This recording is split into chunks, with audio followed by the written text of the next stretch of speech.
The environments that children can access for reading have an impact on their reading for pleasure. I'm joined by Roger MacDonald, Senior Lecturer at University of Greenwich, and Sonia Thompson, Deputy Head at St Matthew's C of E Primary School in Birmingham, to discuss this further. Sonia, I can imagine that classrooms have reading corners and libraries. Could you tell us how you've developed these in your school? Certainly over the past 5 years, St Matthew's has integrated the development of reading spaces into our school development plan. That means that teachers have a budget, have funds, have resources to create cosy spaces for children to read in.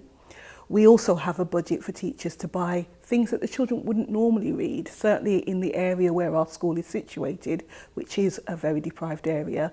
Our children don't usually have access to magazines, to newspapers, so we've brought those things in, brought in cushions and blankets, and making that classroom space really cosy. The other thing that we do is make sure that those spaces are not just in the classrooms, but around the school and outside the school. So we've got reading spaces as you walk around our corridors, in our reception area, outside area, we've got a reading shed, so our children can use it as a natural part of their play. So we make sure that those spaces are well used, well developed, and changed on a regular basis based on what the teacher preferences are and the children's preferences are. So it sounds like there's a real variety there. How does that then impact on the behaviour? What happens in those spaces that's different when you change them? Certainly it's a space where there's no teaching. Children can just relax and enjoy their favourite comics, their favourite books.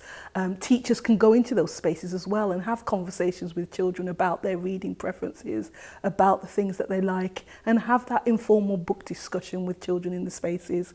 I think certainly for us, one of the biggest impacts is that our children are reading a wider variety because they have access to resources that they don't usually have access to.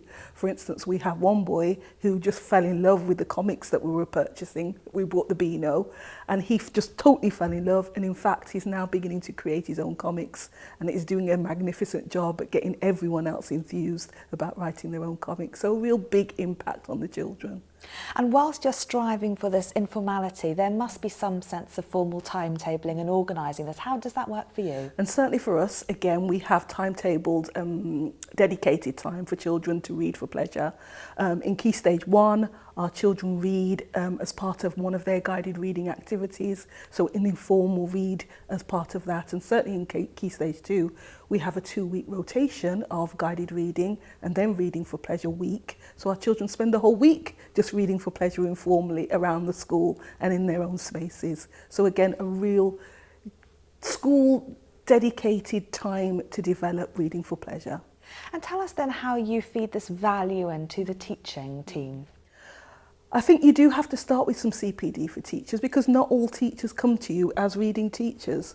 So I think, again, we dedicate a lot of CPD time talking to teachers about the value of reading for pleasure pedagogy.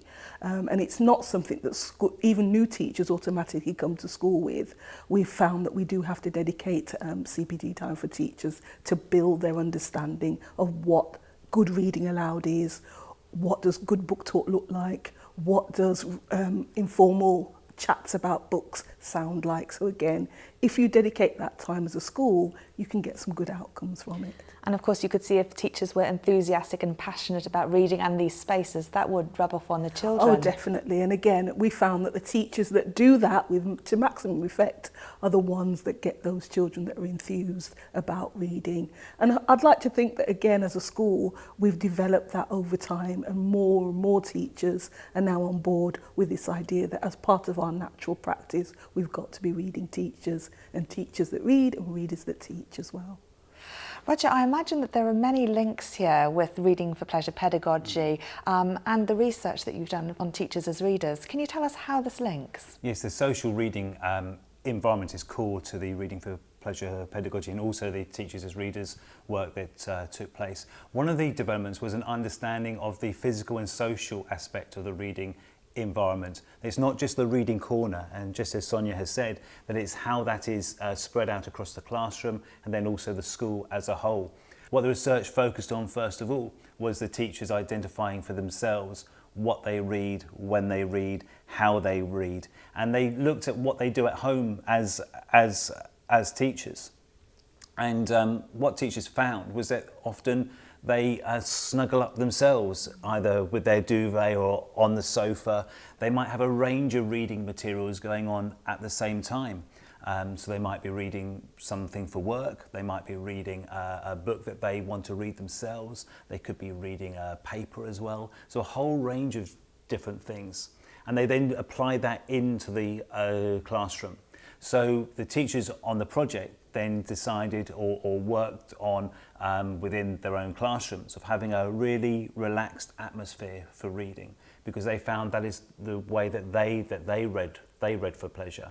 So they had a relaxed atmosphere, they had wider choice, again just as Sonia has said with the comics, that they would rearrange the reading inside their classroom to make sure that they've got other reading material that children may want to access, and also allowing children to read more than one thing at once.